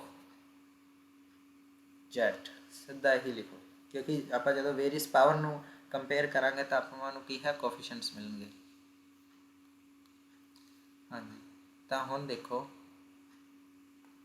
ਆਪਾਂ ਜਦੋਂ x ਦੀ ਪਾਵਰ ਸੌਰੀ ਹੁਣ ਆਪਣੇ ਕੋਲ z ਹੈ, ਠੀਕ ਹੈ, z ਹੈ, z ਦੀ ਪਾਵਰ 0 ਨੂੰ ਜਦੋਂ ਆਪਾਂ ਕੰਪੇਅਰ ਕਰਾਂਗੇ z ਦੀ ਪਾਵਰ 0, ਹੁਣ ਇੱਥੇ z ਦੀ ਪਾਵਰ 0 ਬਣਾਉਣੀ ਤਾਂ ਇਹਨਾਂ ਨੂੰ ਆਪਾਂ ਕੀ ਹੈ, 0 ਪੁੱਟ ਕਰਾਂਗੇ, ਜਿੱਥੇ ਜਿੱਥੇ ਵੀ ਇਹ ਪੂਰੀ ਸੀਰੀਜ਼ ਦੇ ਵਿੱਚ n ਹੈ ਉੱਥੇ 0 ਪੁੱਟ ਕਰ ਦਿਓ, ਠੀਕ ਹੈ। ਤਾਂ a 0 + 2 a2, n 0 + 1 ਯਾਨੀ ਕਿ 1, 0 + 2 ਯਾਨੀ ਕਿ 2, ਹੁਣ ਇਹਨੂੰ ਤਾਂ ਆਪਾਂ ਕੰਪੇਅਰ ਕਰ ਰਹੇ ਹਾਂ, ਠੀਕ ਹੈ, ਤਾਂ ਕਰਕੇ ਫਿਰ ਇੱਥੇ ਸਿੱਧਾ 2, ਓਕੇ। ਹਾਂਜੀ ਫਿਰ ਪਲੱਸ ਦਾ ਸਾਈਨ। ਹੁਣ ਦੇਖੋ ਇੱਥੇ ਵੀ ਆਪਾਂ ਨੂੰ ਕੀ ਹੈ, ਪਾਵਰ ਅੰਦਰ ਲੈ ਕੇ ਜਾਣੀ ਪਏਗੀ, z ਦੀ ਪਾਵਰ n+2 ਕਰਨੀ ਪਏਗੀ, ਇੱਥੋਂ ਮੈਂ ਇਸ ਨੂੰ ਹਟਾ ਦਿੰਦਾ ਹਾਂ। ਤੁਸੀਂ ਇਹ ਕੀ ਹੈ, ਨੈਕਸਟ ਸਟੈਪ ਕਰੋਗੇ ਤਾਂ ਆਪਣੇ ਆਪ ਕਰ ਲੈਣਾ, ਠੀਕ ਹੈ, ਮੈਂ ਸਿੱਧਾ ਸ਼ਾਰਟਕਟ 'ਚ ਕਰ ਰਿਹਾ, ਤੁਸੀਂ ਪੇਪਰ 'ਚ ਇੱਦਾਂ ਨਹੀਂ ਕਰਨਾ, ਓਕੇ। ਹਾਂਜੀ ਤਾਂ ਫਿਰ ਇਸ ਤੋਂ ਬਾਅਦ ਕੀ ਹੈ, ਦੇਖੋ ਹੁਣ ਇੱਥੇ ਆਪਾਂ ਨੂੰ ਕੀ ਹੈ, z ਦੀ ਪਾਵਰ 0 ਬਣਾਉਣੀ, ਪਰ z ਦੀ ਪਾਵਰ ਕੀ ਹੈ, n+2, ਤਾਂ ਮੈਂ ਇੱਥੇ n ਨੂੰ 0 ਵੀ ਪੁੱਟ ਕਰਾਂ ਤਾਂ z ਦੀ ਪਾਵਰ 2 ਤਾਂ ਰਹੇਗੀ, ਐਟ ਲੀਸਟ z ਦੀ ਪਾਵਰ ਕੀ ਹੈ, 2 ਹੈ, ਇਸ ਕਰਕੇ ਕੀ ਹੈ, ਇੱਥੇ ਆਪਾਂ ਨੂੰ z ਦੀ ਪਾਵਰ 0 ਨਹੀਂ ਮਿਲ ਸਕਦੀ, ਤਾਂ ਮੈਂ ਇੱਥੇ ਕੀ ਹੈ, ਇਸ ਪੂਰੀ ਸੀਰੀਜ਼ ਦੀ ਜਗ੍ਹਾ ਤੇ 0 ਲਿਖ ਦਾਂਗਾ, ਇਹਦਾ ਮਤਲਬ ਇੱਥੇ ਸਾਡੇ ਕੋਲ z ਦੀ ਪਾਵਰ 0 ਮੌਜੂਦ ਨਹੀਂ ਹੈ। -4, ਹੁਣ ਦੇਖੋ ਮੈਂ ਇੱਥੇ -4 ਲਿਖ ਰਿਹਾ, ਹੁਣ ਇਸ ਸੀਰੀਜ਼ ਦੇ ਵਿੱਚ ਵੇਖੋ z ਪਲੱਸ ਕੀ ਹੈ, 1 ਹੈ, z ਦੀ ਪਾਵਰ n+1 ਹੈ, n 0 ਤੋਂ ਇਨਫਿਨਿਟੀ ਵੱਲ ਜਾ ਰਿਹਾ, ਠੀਕ ਹੈ, 0 ਤੋਂ ਇਨਫਿਨਿਟੀ ਤੱਕ, ਜੇਕਰ ਮੈਂ n ਨੂੰ 0 ਵੀ ਫਿਲ ਕਰਦਾ ਤਾਂ ਇੱਥੇ z ਦੀ ਪਾਵਰ ਕੀ ਬਣੇਗੀ, 1, ਤਾਂ ਮਤਲਬ ਇੱਥੇ ਵੀ ਆਪਣੇ ਕੋਲ z ਦੀ ਪਾਵਰ 0 ਮੌਜੂਦ ਨਹੀਂ ਹੈ, ਤਾਂ -4 × 0 = 0, ਇਹਦਾ ਮਤਲਬ a2 ਦੀ ਵੈਲਿਊ ਆਪਣੇ ਕੋਲ ਕੀ ਆ ਗਈ, 0, ਠੀਕ ਹੈ। ਜਦੋਂ ਆ ਵੀ 0 ਆ ਵੀ 0 ਸਾਹਮਣੇ ਵਾਲਾ ਵੀ 0 ਤਾਂ a2 ਦੀ ਵੈਲਿਊ 0, ਠੀਕ ਹੈ। z ਦੀ ਪਾਵਰ 1, ਇਹ ਮੈਂ ਥੋੜਾ ਫਾਸਟ 'ਚ ਕਰ ਰਿਹਾ ਤਾਂ ਪਲੀਜ਼ ਤੁਸੀਂ ਆਪਣੇ ਆਪ ਕਰਨਾ, ਕੰਪੇਅਰਿੰਗ ਕਰਨੀ ਤਾਂ ਜ਼ਰੂਰ ਆਉਣੀ ਚਾਹੀਦੀ ਹੈ ਤਾਂ ਕਿ ਮਿਸਟੇਕ ਨਹੀਂ ਹੋਏਗੀ ਜਿੰਨੀ ਤੁਸੀਂ ਪ੍ਰੈਕਟਿਸ ਕਰੋਗੇ। ਫਿਰ ਇੱਥੇ ਹੁਣ z ਦੀ ਪਾਵਰ 1 ਬਣਾਉਣੀ ਹੈ ਤਾਂ ਆਪਾਂ ਕੀ ਕਰਾਂਗੇ, n ਨੂੰ ਕੀ ਪੁੱਟ ਕਰਾਂਗੇ, 0, ਠੀਕ ਹੈ, ਸੌਰੀ n ਨੂੰ 1 ਪੁੱਟ ਕਰਾਂਗੇ, 0 ਤਾਂ ਆਪਾਂ ਪੁੱਟ ਕਰ ਚੁੱਕੇ ਹਾਂ, z ਦੀ ਪਾਵਰ 1 ਨੂੰ ਕੰਪੇਅਰ ਕਰਨਾ ਤਾਂ n ਨੂੰ 1 ਪੁੱਟ ਕਰਨਾ ਪਏਗਾ, ਠੀਕ ਹੈ। ਤਾਂ ਜਿੱਥੇ ਜਿੱਥੇ n ਉੱਥੇ 1 ਪੁੱਟ ਕਰਾਂਗੇ ਤਾਂ a 1 + 2 3, ਫਿਰ 1 + 1 2, 1 + 2 3, ਠੀਕ ਹੈ, ਮਤਲਬ z ਦੀ ਪਾਵਰ 1 ਬਣਾਉਣੀ ਸੀ ਆਪਾਂ, 1 ਬਣਾਉਣ ਦੇ ਲਈ n ਨੂੰ 1 ਪੁੱਟ ਕਰਨਾ ਪਏਗਾ, ਜਿੱਥੇ ਜਿੱਥੇ n ਉੱਥੇ ਆਪਾਂ 1 ਪੁੱਟ ਕਰਾਂਗੇ, a 1 + 2 a 3, ਇੱਥੇ n+1 ਸੀ ਯਾਨੀ ਕਿ 1 + 1 2, 1 + 2 3, ਠੀਕ ਹੈ, ਪਲੱਸ। ਹੁਣ ਨੈਕਸਟ ਦੇਖੋ ਇੱਥੇ ਹੁਣ z ਦੀ ਪਾਵਰ 1 ਬਣੇਗੀ ਨਹੀਂ, ਕਿਉਂਕਿ n ਨੂੰ 0 ਵੀ ਪੁੱਟ ਕਰਾਂਗੇ ਤਾਂ z ਦੀ ਪਾਵਰ 2 ਬਣਦੀ ਹੈ, ਇਸ ਕਰਕੇ ਇੱਥੇ ਆਪਾਂ ਨੂੰ ਨਹੀਂ ਮਿਲੇਗਾ z ਦੀ ਪਾਵਰ 0 ਦਾ ਕੋਫੀਸ਼ੀਐਂਟ, ਠੀਕ ਹੈ, ਜਾਂ ਫਿਰ z ਦੀ ਪਾਵਰ 1 ਦਾ ਕੋਫੀਸ਼ੀਐਂਟ, ਨਾ ਹੀ z ਦੀ ਪਾਵਰ 0 ਦਾ ਕੋਫੀਸ਼ੀਐਂਟ ਇੱਥੇ ਮਿਲਿਆ, ਨਾ ਹੀ z ਦੀ ਪਾਵਰ 1 ਦਾ ਕੋਫੀਸ਼ੀਐਂਟ ਮਿਲਿਆ। ਹੁਣ ਇੱਥੇ ਦੇਖੋ -4, ਹੁਣ ਇੱਥੇ z ਦੀ ਪਾਵਰ ਕੀ ਹੈ, n+1, ਜੇਕਰ ਮੈਂ n ਨੂੰ 0 ਪੁੱਟ ਕਰਨਾ ਤਾਂ z ਦੀ ਪਾਵਰ 1 ਬਣੇਗੀ, n ਨੂੰ 0 ਪੁੱਟ ਕਰਨ ਤੇ z ਦੀ ਪਾਵਰ 1 ਬਣੇਗੀ, n ਨੂੰ 1 ਪੁੱਟ ਕਰਨ ਤੇ z ਦੀ ਪਾਵਰ 1 ਨਹੀਂ ਬਣਨੀ। ਇਹ ਗੱਲ ਯਾਦ ਰੱਖਣਾ, n ਨੂੰ 0 ਪੁੱਟ ਕਰਨਾ, ਕਿਉਂਕਿ ਇਹ ਮਿਸਟੇਕ ਮੈਂ ਬਹੁਤ ਵਾਰ ਕਰਦਾ ਹੁੰਦਾ ਸੀ। ਤਾਂ ਤੁਸੀਂ ਯਾਦ ਰੱਖਣਾ n ਨੂੰ ਇੱਥੇ 0 ਪੁੱਟ ਕਰਨਾ ਪਏਗਾ, ਜਿੱਥੇ ਵੀ n ਹੈ ਉੱਥੇ 0, ਯਾਨੀ ਕਿ -4a0 ਬਰਾਬਰ 0। ਠੀਕ ਹੈ, ਸਾਹਮਣੇ ਤਾਂ 0 ਹੀ ਹੈ। n ਨੂੰ ਆਪਾਂ 0 ਪੁੱਟ ਕੀਤਾ, z ਦੀ ਪਾਵਰ 1 ਬਣ ਗਈ, ਤਾਂ z ਦੀ ਪਾਵਰ 1 ਦਾ ਕੋਫੀਸ਼ੀਐਂਟ ਆਪਾਂ ਟੇਕ ਕਰਨਾ, ਉਹ ਕੀ ਹੈ an, ਤੇ n ਨੂੰ ਆਪਾਂ 0 ਪੁੱਟ ਕਰ ਰਹੇ ਤਾਂ ਇੱਥੇ ਕੀ ਆ ਗਿਆ -4a0। ਹੁਣ ਇੱਥੋਂ ਦੇਖੋ ਇਹ ਕੀ ਹੋ ਗਿਆ 6a3 ਮਾਈਨਸ ਦਾ 4a0, ਮਾਈਨਸ ਦਾ 4a0 ਉੱਧਰ ਜਾ ਕੇ ਕੀ ਹੋ ਜਾਏਗਾ ਪਲੱਸ ਦਾ 4a0। ਠੀਕ ਹੈ, ਹੁਣ ਇਸ ਨੂੰ ਆਪਾਂ ਕੱਟਦੇ ਹਾਂ ਤਾਂ 2 ਤੇ 3, 2 ਨਾਲ ਦੋਨਾਂ ਸਾਈਡ ਡਿਵਾਈਡ ਕਰਤਾ। ਹੁਣ ਦੇਖੋ a3 ਦੀ ਵੈਲਿਊ ਕੀ ਆ ਗਈ 2a0। ਹੁਣ 3 ਇੱਥੇ a3 ਨਾਲ ਮਲਟੀਪਲਾਈ ਹੋ ਰਿਹਾ, ਮੈਂ 3 ਨੂੰ ਉੱਧਰ ਜਾ ਕੇ ਡਿਵਾਈਡ 'ਚ ਲੈ ਗਿਆ। ਠੀਕ ਹੈ, ਹਾਂਜੀ, ਤਾਂ z2 z ਸਕੇਅਰ ਨੂੰ ਕੰਪੈਰੀਜ਼ਨ ਕਰਨਾ ਹੈ, n ਨੂੰ ਇੱਥੇ ਮਤਲਬ ਕੀ ਹੈ 2 ਪੁੱਟ ਕਰਨਾ ਪਏਗਾ, ਤਾਂ ਹੀ ਕੀ ਹੈ z ਸਕੇਅਰ ਬਣੇਗਾ। n ਦੀ ਜਗ੍ਹਾ ਤੇ 2 ਪੁੱਟ ਕਰੋ a4। ਠੀਕ ਹੈ, ਉਸ ਤੋਂ ਬਾਅਦ 2 + 1 3। ਠੀਕ ਹੈ, 2 + 2 4। ਹੁਣ ਸੀਕੁਐਂਸ ਹੀ ਬਣ ਗਈ 2 3 4 1 2 3 2 3 4। ਠੀਕ ਹੈ, ਪਲੱਸ ਹੁਣ ਇੱਥੇ 0 ਆ ਰਹੇ ਸੀ ਨਾ ਸਟੈਪ ਸੌਰੀ, ਇਸ ਸਟੈਪ 'ਤੇ ਹੁਣ 0 ਨਹੀਂ ਆਏਗਾ, ਕਿਉਂ? ਕਿਉਂਕਿ ਇੱਥੇ z ਦੀ ਪਾਵਰ n + 2 ਹੈ। ਆਪਾਂ z ਸਕੇਅਰ ਦੇ ਕੋਫੀਸ਼ੀਐਂਟ ਕੰਪੇਅਰ ਕਰ ਰਹੇ ਹਾਂ, ਯਾਨੀ ਕਿ z ਸਕੇਅਰ ਬਣਾਉਣਾ ਹੈ। z ਸਕੇਅਰ ਬਣਾਉਣ ਦੇ ਲਈ n ਨੂੰ 0 ਪੁੱਟ ਕਰਨਾ ਪੈਣਾ, ਤੇ 0 ਆਪਣੇ ਕੋਲ ਮੌਜੂਦ ਹੈ, ਤਾਂ n ਨੂੰ ਆਪਾਂ ਇੱਥੇ 0 ਪੁੱਟ ਕਰਾਂਗੇ ਤਾਂ z ਸਕੇਅਰ ਬਣੇਗਾ। ਜਿੱਥੇ ਜਿੱਥੇ n ਉੱਥੇ 0 ਪੁੱਟ ਕਰ ਦਿਓ। a 0 + 1 a1, ਫਿਰ ਇੱਥੇ n ਨੂੰ ਆਪਾਂ ਕੀ ਹੈ 0 ਪੁੱਟ ਕਰਾਂਗੇ, 0 + 1 1। ਠੀਕ ਹੈ, ਫਿਰ ਨੈਕਸਟ -4 z ਦੀ ਪਾਵਰ ਆਪਾਂ ਕੀ ਹੈ 2 ਬਣਾਉਣੀ ਹੈ, n ਨੂੰ 1 ਪੁੱਟ ਕਰਾਂਗੇ ਤਾਂ 1 + 1 2, ਜਿੱਥੇ ਵੀ n ਹੈ ਉੱਥੇ ਕੀ ਹੈ 1 ਪੁੱਟ ਕਰਨਾ ਹੈ a1, an ਸੀ a1 ਬਰਾਬਰ 0 ਹੈ। ਹੁਣ ਦੇਖੋ 4 × 3 12a4, ਆ ਦੇਖੋ ਪਲੱਸ ਦਾ a1 ਮਾਈਨਸ ਦਾ 4a1, 4 ਦੇ ਵਿੱਚੋਂ 3 ਗਏ -3a1। ਠੀਕ ਹੈ, ਮਾਈਨਸ ਦਾ 4 ਸੀ ਤੇ ਪਲੱਸ ਦਾ 1 ਸੀ, ਤਾਂ ਕੀ ਰਹੇਗਾ ਮਾਈਨਸ ਦਾ 3a1 = 0। ਇੱਥੋਂ ਆਪਣੇ ਕੋਲ ਕੀ ਹੈ a4 ਦੀ ਵੈਲਿਊ ਕੀ ਬਣੇਗੀ, a4 ਦੀ ਵੈਲਿਊ ਆ ਮਾਈਨਸ ਦਾ 3a1 ਉੱਧਰ ਜਾ ਕੇ ਪਲੱਸ ਦਾ 3a1। ਠੀਕ ਹੈ, 12 ਇੱਧਰ ਮਲਟੀਪਲਾਈ ਸੀ, ਉੱਧਰ ਜਾ ਕੇ ਡਿਵਾਈਡ, 3 ਨਾਲ ਜਦੋਂ ਆਪਾਂ ਕੈਂਸਲ ਕਰਾਂਗੇ 3 4 12।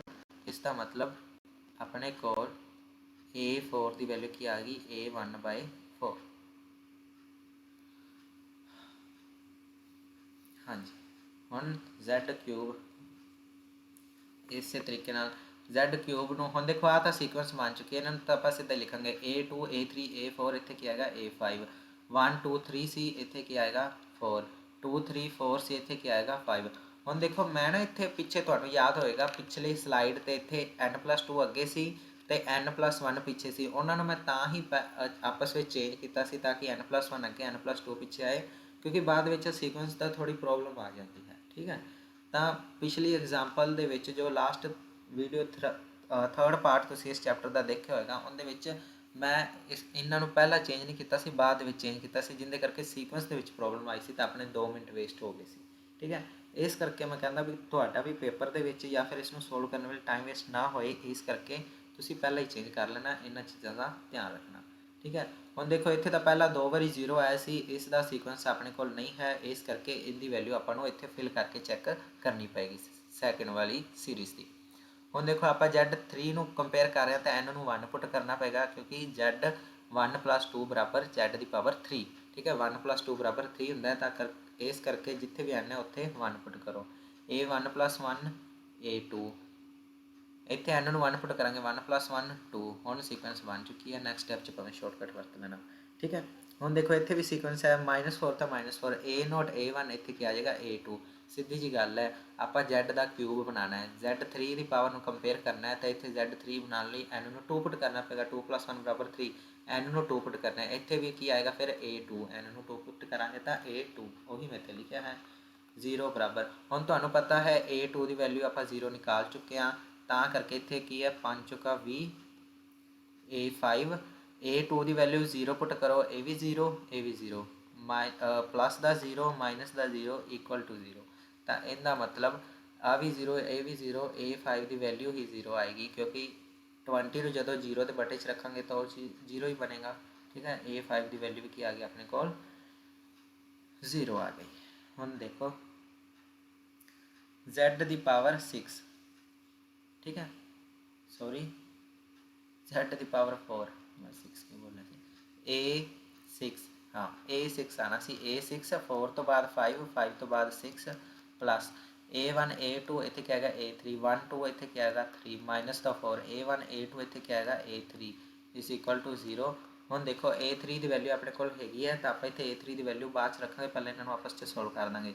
ये 3A3 है, ये माइनस का 4A3 है, यानी कि माइनस का A3 रह जाएगा। 5 × 6 A6, ये क्या है माइनस का A3, ठीक है। ये देखो माइनस का 4 सी, ये प्लस का 3 सी, 4 ਦੇ ਵਿੱਚੋਂ 3 गए, माइनस का 1 बच गया, माइनस का 1 A3, ठीक है। ਹੁਣ ਇਸ ਨੂੰ ਆਪਾਂ ਜਦੋਂ ਸੋਲਵ ਕਰਾਂਗੇ ਤਾਂ A6 ਦੀ ਵੈਲਿਊ ਕੀ ਆਏਗੀ A3/30। A3 ਦੀ ਵੈਲਿਊ ਆਪਣੇ ਕੋਲ ਕਿੰਨੀ ਹੈ, A3 ਦੀ ਵੈਲਿਊ ਹੈ 2A0/3 ਇੰਟੂ 1/30, ਤਾਂ ਇਹਨੂੰ ਕੱਟਾਂਗੇ ਤਾਂ ਇੱਥੇ ਕੀ ਆਏਗਾ 15, ਤੇ 15 × 45, ਤਾਂ A6 ਦੀ ਵੈਲਿਊ ਕੀ ਆ ਗਈ A0/45। ਕੈਲਕੂਲੇਸ਼ਨ ਤਾਂ ਤੁਹਾਡੀ ਸਟਰੋਂਗ ਹੋਏਗੀ, ਹੈ ਨਾ।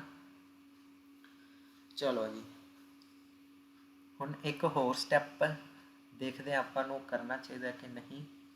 हाँ जी जरूर करांगे। A6 की वैल्यू आई है अपने को 1 0 है, 2 0 है, यानी कि A0 की एक वैल्यू है, एक A1 की एक होर वैल्यू निकालनी पैगी आपको। इस दे लई आपां की करते हैं, होर वैल्यूज़ निकालते हैं आपां। हाँ जी कंपेयर करांगे, कंपेयर Z की पावर 5, Z की पावर 4 ਨੂੰ ਪਿੱਛੇ ਕੰਪੇਅਰ ਕੀਤਾ ਸੀ ਨਾ ਲਾਸਟ ਤੇ ਆਪਾਂ, ਹੁਣ Z ਦੀ ਪਾਵਰ 5 ਨੂੰ ਕੰਪੇਅਰ ਕਰਾਂਗੇ। ਹੁਣ ਦੇਖੋ ਇੱਥੇ ਹੀ ਕੰਪੇਅਰ ਕਰ ਲੈਂਦੇ, Z ਦੀ ਪਾਵਰ 5,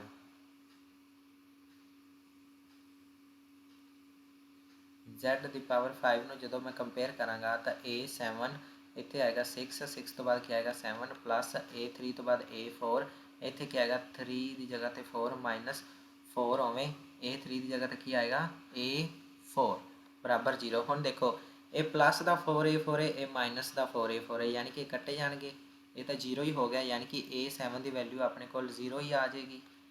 क्यों, क्योंकि ये जो मल्टीप्लाई च हैं ये 0 के बटे च जाएंगे तो ये 0 ही रहेगा, ठीक है, ता करके A7 की वैल्यू 0 आ गई, ठीक है। जेकर आप अगे A8 की गल करिए, इत्थे मैं कर रहा, ठीक है।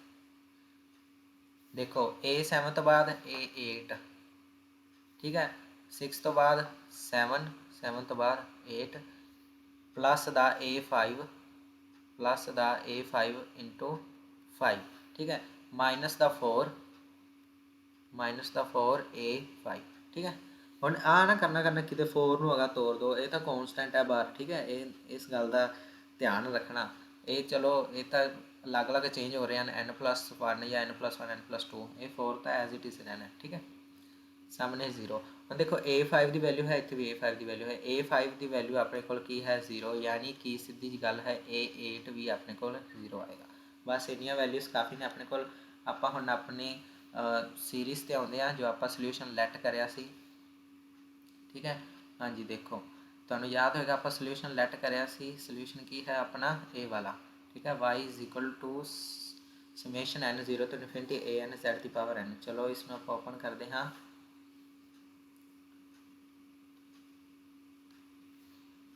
y = summation n 0 to infinity an z की पावर n।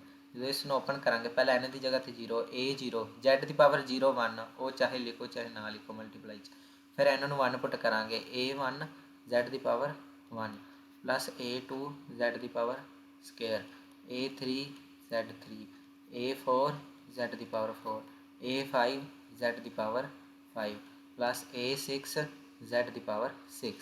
ਆਪਾਂ कितों तक वैल्यूज़ निकालियां सी A8 तक, जिन्ने तक लिखे लिख देंगे कोई गल नहीं। A7 z की पावर 7 प्लस A8 z की पावर 8 प्लस अप टू 100, ठीक है। हाँ जी, हम देखो y = अपने को सारी सीरीज है, इस वैल्यू पुट करते हैं A naught as it is A1 Z as it is रहेगा प्लस हम देखो A2 की वैल्यू अपने कोल की आई सी 0 ठीक है, तो आप उत्थे A2 की जगह तो करांगे 0Z स्क्वायर प्लस A3 की वैल्यू अपने कोल कितनी आई सी, A3 की वैल्यू आई सी 2/3 A naught 2/3 A naught Z का क्यूब, फिर अगे प्लस A4 की वैल्यू भी तो पता है A1/4 आई सी अपनी, ये रही A4 की वैल्यू A1/4 Z की पावर 4 प्लस A5 की वैल्यू 0 ठीक है, ये वैल्यू क्या आई सी 0, इतने आप फिल करा 0 Z की पावर 6 फिर प्लस इतने Z की पावर 5 है 0 Z की पावर 5 प्लस A6 की वैल्यू अपने को की आई सी A6 की वैल्यू आई सी A0/45 ठीक है, A0/45 Z की पावर A0 है सॉरी Z की पावर 6 प्लस A7 भी अपने को 0 आया सी प्लस A8 भी अपने को 0 आया सी, देख लो A7 की वैल्यू भी अपने को 0 आई सी, A8 की वैल्यू भी अपने को 0 आई सी, अगे आप कंपेयर किया नहीं सीधा इस तो बाद plus up to so on ठीक है। हम देखो ए नोट वाले कॉमन निकाल लो, ए नोट में मैं कॉमन निकालांगा तो इतने नाल मल्टीप्लाई 1 है तो ये तो 1 आएगा, ए नोट इतने भी है 2/3 Z का क्यूब और ए नोट है अपने को हाँ जी प्लस 1/45 Z की पावर 6 अपने कोल ठीक है, फिर उस तो बाद plus up to so on कर देना है, हमने ए नोट कॉमन कढ़ा है, हम प्लस A1 कॉमन निकालेंगे आप A1 कॉमन निकालेंगे तो इतने की रह जाएगा Z ठीक है, फिर उस तो बाद A1 वाला केड़ा है A वाला प्लस 1/4 Z की power 4 plus up to so on ही लिख सकते हैं क्योंकि आप ज़्यादा कंपेयर किया नहीं, तुसी कोशिश करना ਤੁਹਾਡੀ प्रैक्टिस इन्नी होनी चाहिए ਤੁਹਾਨੂੰ टर्म देख के ही पता लग जाना चाहिए इतने 0 आने वाली है इतने 0 आने वाली है ताकि तुसी टर्मां ज़्यादा निकाल सको। देखो ए नोट तो A1 ये ਤੁਹਾਨੂੰ स्टार्टिंग चो फ्री मिलन ही मिलणगे, उस तो बाद ਤੁਹਾਡੇ ਕੋਲ दो होर होने चाहिए हैं जिमें कि इत्थे अपने कोल देखो ए नोट एक A3 च आ गया, एक ए नोट A6 च आ गया, ये मतलब 2 होर मिल गए ठीक है, 1 2 तो 3 ए नोट हो गए, हुण A1 भी 3 होने चाहिए हैं, एक A1 आपां नूं स्टार्टिंग च मिल जाएगा तो एक देखो A4 A1 आ गया उस तो बाद नहीं मिला, इस करके एक बारी होर तुसीं कंपेयर करके वैल्यू जरूर निकालना। देखो ए नोट A1 ए वाले तो इतने फ्रीली बैठे होंगे, आप वैल्यू A2 की पुट करनी है 3 4 5 6 7 8 की करनी होए करेगी हमेशा ठीक है, ਤਾਂ करके जिमें इतने ए नोट पहला निकालिया वो तो 1 आई गया, दो होर सी मेरे को इतने कला A1 Z हैगा सी तो वो Z आया तो उस तो बाद एक ही टर्म सी A1 वाली ठीक है, तो तुसीं कंपेयर थोड़ा ज़्यादा करके वैल्यूज़ ज़्यादा निकाल लैनियां हैं। हाँ जी, तो देखो आप हुण ये सारा काम कर चुके हैं, तो आप शुरू तो की है पुट किया सी ठीक है, आप की किया सी पुट किया सी x-1 नूं Z है ना, तो हुण वो काम वापस करना पेगा।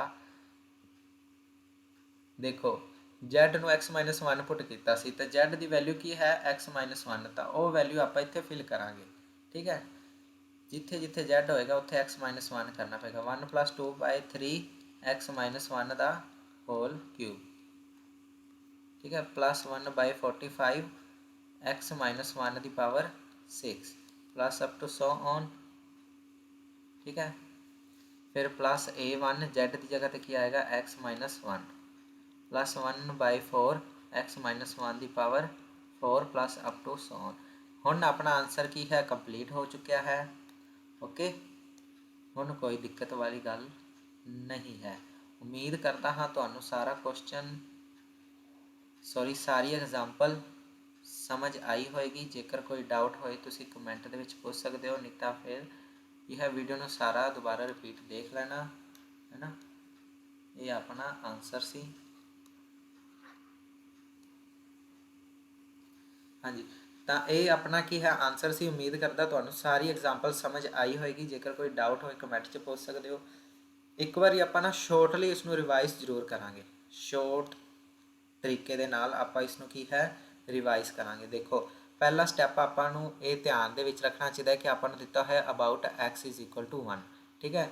ਜੇਕਰ ਆਪਾਂ ਨੂੰ x = 1 ਦਿੱਤਾ ਹੈ, ਇਹਦਾ ਮਤਲਬ ਕੀ ਹੈ, ਆਪਾਂ ਨੂੰ ਫਸਟ ਸਟੈਪ ਤੋਂ ਬਾਅਦ 1 ਸਟਾਰ ਸਟੈਪ ਕਰਨਾ ਪਏਗਾ। ਇਹ ਹੈਗਾ 1 ਸਟਾਰ ਸਟੈਪ, ਠੀਕ ਹੈ। ਤੇ 1 ਸਟਾਰ ਸਟੈਪ ਆਪਾਂ ਨੂੰ ਕੀ ਕਹਿੰਦਾ ਹੈ, 1 ਸਟਾਰ ਸਟੈਪ ਆਪਾਂ ਨੂੰ ਕਹਿੰਦਾ ਹੈ ਕਿ ਆਪਾਂ ਨੇ ਜਿਹੜਾ ਅਬਾਊਟ ਆਪਾਂ ਨੂੰ ਦਿੱਤਾ ਜਿਵੇਂ x = 1, ਉਸ ਨੂੰ ਆਪਾਂ ਕੀ ਪੁੱਟ ਕਰਨਾ ਹੈ z ਦੇ ਵਿੱਚ, ਠੀਕ ਹੈ। ਜੋ ਵੀ ਆਪਾਂ ਫਾਈਨਲ ਆਨਸਰ ਦੇ ਵਿੱਚ ਲੈ ਕੇ ਆਉਣਾ ਹੈ ਉਸ ਨੂੰ ਆਪਾਂ ਕੀ ਪੁੱਟ ਕਰਨਾ ਹੈ। ਤਾਂ ਆਪਾਂ z ਨੂੰ ਕੀ x - 1 ਪੁੱਟ ਕੀਤਾ, ਫਿਰ dy/dx ਦੀ ਵੈਲਿਊ dy/dz ਦੇ ਵਿੱਚ ਨਿਕਾਲੀ, ਠੀਕ ਹੈ। ਫਿਰ d2y/dx² ਦੀ ਵੈਲਿਊ d2y/dz² ਨਿਕਾਲੀ। ਜਦੋਂ ਆਪਾਂ ਇੱਥੋਂ ਯਾਦ ਰੱਖੋ, ਜਦੋਂ ਆਪਾਂ ਵੇਰੀਏਬਲ ਹੀ ਚੇਂਜ ਕਰਤਾ ਤਾਂ ਡੈਰੀਵੇਟਿਵ ਵਿੱਚ ਵੀ ਵੇਰੀਏਬਲ ਚੇਂਜ ਕਰਨਾ ਪਏਗਾ।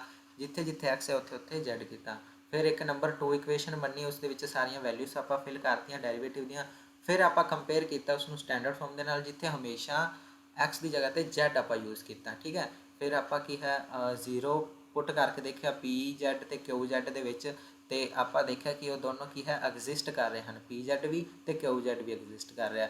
ਜੇ ਐਗਜ਼ਿਸਟ ਕਰ ਰਿਹਾ ਤਾਂ z = 0 ਕੀ ਹੈ, ਇੱਕ ਆਰਡੀਨਰੀ ਪੁਆਇੰਟ ਹੈ, ਠੀਕ ਹੈ। ਆਰਡੀਨਰੀ ਪੁਆਇੰਟ ਹੈ ਤਾਂ ਸੋਲਿਊਸ਼ਨ ਆਪਾਂ ਕੀ ਮੰਨਦੇ ਹਾਂ, y = n0 ਤੋਂ ਇਨਫਿਨਿਟੀ an z⁴n, ਠੀਕ ਹੈ। ਫਿਰ ਉਸ ਤੋਂ ਬਾਅਦ ਆਪਾਂ ਕੀ ਕੀਤਾ, ਸੀਰੀਜ਼ ਜੋ ਆਪਾਂ ਮੰਨੀ ਸੀ y = summation n0 ਤੋਂ ਇਨਫਿਨਿਟੀ an z⁴n, ਇਹ ਸੀਰੀਜ਼ ਜੋ ਆਪਾਂ y ਲੈਟ ਕੀਤੀ ਸੀ, ਇਸ ਦਾ ਡੈਰੀਵੇਟਿਵ ਕੀਤਾ, ਕਿਉਂਕਿ ਡਿਫਰੈਂਸ਼ੀਅਲ ਇਕੁਏਸ਼ਨ ਦੇ ਵਿੱਚ ਵੀ ਤਾਂ ਇੱਕ ਸੀਰੀਜ਼ ਦੀ ਵੈਲਿਊ ਨਿਕਾਲਣੀ ਆਪਾਂ, ਕਿਉਂਕਿ ਚੈਪਟਰ ਹੀ ਇਹ ਹੈ power series solution of differential equation. ਫਿਰ ਆਪਾਂ ਕੀ ਕੀਤਾ, dy/dz ਨਿਕਾਲਿਆ ਕਿ ਉਹ ਐਗਜ਼ਿਸਟ ਕਰਦਾ ਹੈ। ਜਿਵੇਂ ਇੱਥੇ ਕੀ ਇਨਫਿਨਿਟੀ ਬਣ ਰਿਹਾ ਸੀ ਤਾਂ ਆਪਾਂ ਟਰਮਸ ਨੂੰ ਚੇਂਜ ਕੀਤਾ। ਫਿਰ dy/dz ਨੂੰ ਜਦੋਂ ਆਪਾਂ ਕੰਪਲੀਟਲੀ ਨਿਕਾਲ ਲਿਆ, ਜਿਹੜੇ ਕਿ ਐਗਜ਼ਿਸਟ ਕਰਦੇ ਸਨ ਸਾਰੀਆਂ ਟਰਮਾਂ, ਇਨਫਿਨਿਟੀ ਨਹੀਂ ਬਣਦੀ ਸੀ ਕੋਈ ਵੀ। ਫਿਰ ਉਸ ਤੋਂ ਬਾਅਦ ਆਪਾਂ ਸੇਮ ਪ੍ਰੋਸੈਸ d2y/dz² ਲਈ ਕੀਤਾ। ਜਿਹੜੀ ਟਰਮ ਇਨਫਿਨਿਟੀ ਬਣਦੀ ਸੀ ਜਾਂ ਜਿਹੜੀ ਟਰਮ ਤੰਗ ਕਰਦੀ ਸੀ ਉਸ ਨੂੰ ਆਪਾਂ ਨਿਕਾਲ ਦਿੱਤਾ ਸੀ। ਫਿਰ ਦੁਬਾਰਾ ਇਹਨਾਂ ਨੂੰ ਕੀ ਹੈ ਪੁੱਟ ਕਰ ਦਿੱਤਾ ਤਾਂ d2y/dz² ਦੀ ਵੈਲਿਊ ਨਿਕਾਲੀ। ਉਸ ਤੋਂ ਬਾਅਦ ਆਪਾਂ ਕੀ ਕੀਤਾ, ਆਪਣੀ ਜੋ ਸੈਕਿੰਡ ਨੰਬਰ ਇਕੁਏਸ਼ਨ ਸੀ ਉਸ ਨੂੰ ਆਪਾਂ ਇੰਪਲਾਈਜ਼ ਕੀਤਾ, ਉਸ ਦੇ ਵਿੱਚ ਵੈਲਿਊਜ਼ ਪੁੱਟ ਕੀਤੀਆਂ ਸੀਰੀਜ਼ ਵਾਲੀਆਂ, ਕਿਉਂਕਿ ਆਪਾਂ ਨੂੰ ਫਾਈਨਲ ਆਨਸਰ ਕੀ ਹੈ ਸੀਰੀਜ਼ ਵਿੱਚ ਚਾਹੀਦਾ ਸੀ। ਤਾਂ ਕਰਕੇ ਫਿਰ ਆਪਾਂ ਕੀ ਹੈ ਕੰਪੇਅਰ ਕਰਨਾ ਸ਼ੁਰੂ ਕੀਤਾ, z0 z1 z2 z3 z4 z5, ਇਹ ਕੀ ਹੈ z ਦੀਆਂ ਵੇਰੀਅਸ ਪਾਵਰਸ ਨੂੰ ਕੰਪੇਅਰ ਕੀਤਾ ਆਪਾਂ, ਠੀਕ ਹੈ। ਇਹ ਆਪਾਂ ਕੰਪੇਅਰ ਕਰ ਦਿੱਤਾ।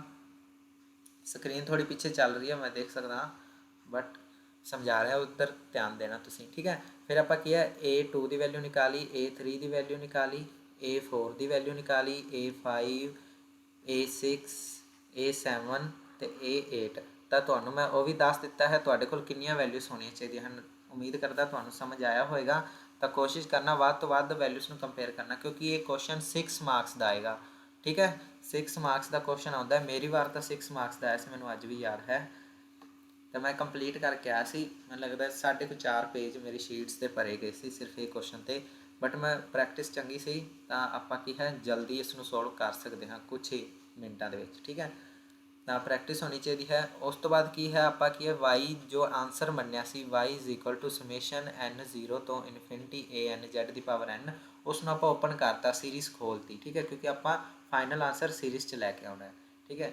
ਫਿਰ ਉਸ ਤੋਂ ਬਾਅਦ ਕੀ ਆਪਾਂ z ਦੀਆਂ ਜੋ ਪਾਵਰਾਂ ਸੀ ਉਹਨਾਂ ਨੂੰ ਉਵੇਂ ਹੀ ਰਹਿਣ ਦਿੱਤਾ, ਤੇ a0 a1 a2 a3 a5 a6 a7 a8 ਜਿਨ੍ਹਾਂ ਦੀ ਵੈਲਿਊ ਆਪਣੇ ਕੋਲ ਹੈਗੀ ਸੀ ਆਪਾਂ ਪੁੱਟ ਕਰਤੀ।